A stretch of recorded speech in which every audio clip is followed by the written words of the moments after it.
So, hello mga chikadora sa lahat ng mga fans ng Marco at Eliza or Iliko ay sila yung guest sa Fast Talk with Boy Abunda ngayong araw. So, syempre, tinanong ni Tito Boy, naguguluhan daw siya na kesyo bakit minsan si Eliza na kay Marco, minsan naman na kay Miguel. Pero syempre, daw sabi niya, si Miguel kasi, bago pa pumasok sa loob, meron na silang something. Pero parang itong feeling ni Eliza ay nag-ghost ni Miguel. So siguro ay natuon naman yung pansin niya kay Marco kasi nga si Marco ay nagpapakita din ng interest dito kay Eliza.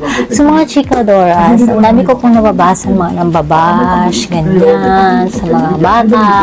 Pero as a parent na rin po kasi sa bilang magulang na parang nakakalungkot magbasa ng mga comments na binabash sila. Ganyan, binabash sila. Pero parang feeling, parang sabi nila, oh ayan, lumabas na kayo, deserve nyo yan. Pwede nyo na ipagpatuloy yung love team nyo sa labas, ganyan-ganyan. So, mga chikadoras, kung wala rin po tayo magandang sasabihin, parang mas mabuti na lang siguro na wag na lang tayo mag-comment kasi nakaka-offend yun as a mother or as a parent din bilang isang magulang, di ba? Alam ko yung feeling kong ano yung mararamdaman ng magulang kapag yung mga, ang daming mga comments na nababasa na masama or hindi maganda tungkol sa kanilang mga anak. So, ayan, tingnan natin nga kung ano yung, ano niya, kung may magusto. Oh, friends. So, nilinaw naman ni Michael na friends naman siguro sila. Dahil, for sure, inuuna nila yung career nila. Kasi, alam niyo yun, dito sa labas, ay ito na talaga yung kanilang true start ng kanilang journey.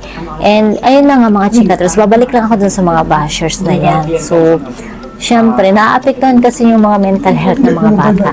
Ang daming mga ganyan na hindi kinakaya yung mga bashing. Kaya, sana po ay maging mabait tayo or kung wala tayong magandang sasabihin, huwag na lang tayo pong mag-comment, diba? So, hindi naman po siguro kawalan sa buhay natin, diba? So, ayan mga chikadoras. So, sa lahat po ng mga Marco and Eliza fans dyan, patuloy niyo pa rin po silang supportahan. Kung fans ka ni Miguel and Eliza, supportahan mo sila. Kung fans ka ni Marco and Eliza, supportahan mo sila without hating anyone. So, ayun lang naman po magiging opinion ko dito. Ayun mga chikadoras, and that's all for na mga chika. At saka fans ni ano pala, ni Ashley and ni Marco, kasi sila yung nauna talagang love team. And nakikita lang ko sa dalawang love team na yun talaga doon sa kanilang last na teleserye na ako sana, talagang inabangan ko talaga yun. And sila yung parang sobrang cute na tambalan, yung diba mga patwitas, ganyan. So, bumabalik ka sa mga